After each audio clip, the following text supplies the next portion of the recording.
You're listening to the Occupational Philosophers with Simon Banks and John Rice.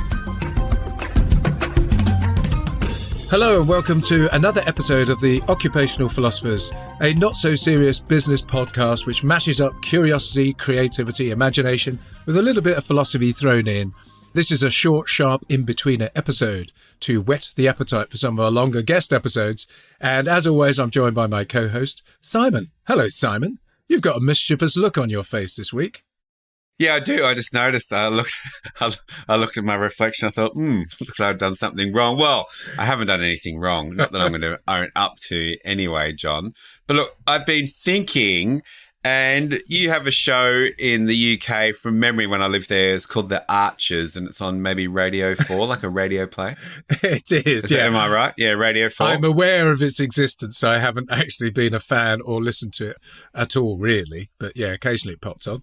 But my understanding is it's gone for like 20, 25, 30 years, like EastEnders or something. Yeah. I think it's been going. I think it's the longest running radio soap opera or whatever ever, actually. Probably globally. It's that big. Yeah. Well, thinking of mashups, I thought, well, The Archers seems to be a very successful format. And I thought, well, what shows are there around about the corporate world? And I thought maybe The Office, which I thought about that, maybe Suits. That's probably the extent of my, knowledge. I don't watch too much TV. So I think we should make up an Archers-style radio play about life in and around the office. Do you? I haven't got a name for it yet. Yeah, I do. So I've been doing some work in the background. You wonder why I've been so silent. I've been doing some work. So what I'm going to say is we're going to choose the characters, the location, the industry, the opening episode, and then there's some inclusions as well. Now, what's going to happen, though, is I've already numbered these, and I want you to choose a number between 1 and 6. For this. So for the characters, one of the male characters is from 1 to 3, and one of the female characters is from 4 to 6. You need to choose a number between 1 and 3, and then one between 4 and 6. Okay, I'll be number 3, please. Okay. Yep. And one between 4 and 6. And I'll be number 5. Okay, we have Craig from IT, and we have Beryl from marketing. Okay, so there are two main characters. Now, the location, you can choose between 1 and 5. 1 and 5. So choose number I'll 1, 2, 3, or 5. Number 4, please. It's Peterborough in the UK. I chose well. But aren't there some offices there? There's sort of a bit of a satellite city. Is that so? Yeah. I absolutely guarantee that Craig works there. Next, we have to choose an industry. You've got to choose between numbers 2 and 6 because I've already ruled out number 1. Not appropriate. I will go for number 6. Pet care industry. Okay, so we have Craig from IT and Beryl from marketing. Working at Peterborough in the pet care industry. Yeah. Now, in the opening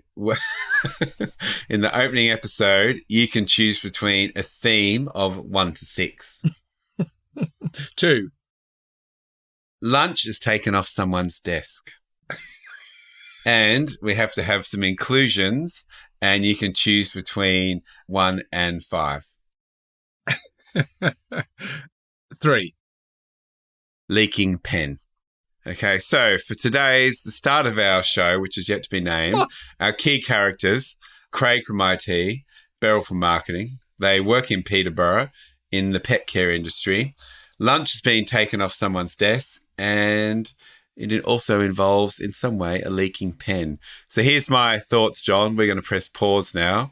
We're going to quickly put our episode together, come back and see what happens. How long does this have to last?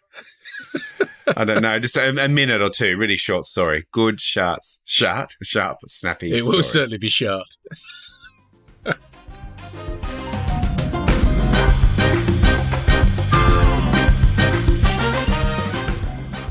It was unseasonably warm in the Peterborough office. The air was sticky. Beryl could feel the tension in the air. People were fanning themselves with bits of A3, bit of carpet, even a lettuce leaf, whatever they could find. No one looked happy. Beryl thought that maybe if something was to happen, today could be the day where things may go wrong. She wiped the sweat off her brow as she looked down at her marketing report. Gerbils is a tough market. She thought to herself, gerbils is a tough market. She daydreamed back to her life in L'Oreal, Coca-Cola, Nestle, Microsoft, Xbox, some of the world's biggest brands. She had been such a high flyer until her mum broke both her ankles in that tragic scooter accident, and she had to return home to her childhood home of Peterborough to look after her mum. Beryl looked up as Craig stormed into the room. Who's taking my lunch? It was on my desk a minute ago, and one of you buggers has taken it. It's not funny. Happened last week, and I found it in the toilets, didn't I? Well, I'm not having it. Beryl sighed. Working in the pet care industry in Peterborough was not what she imagined.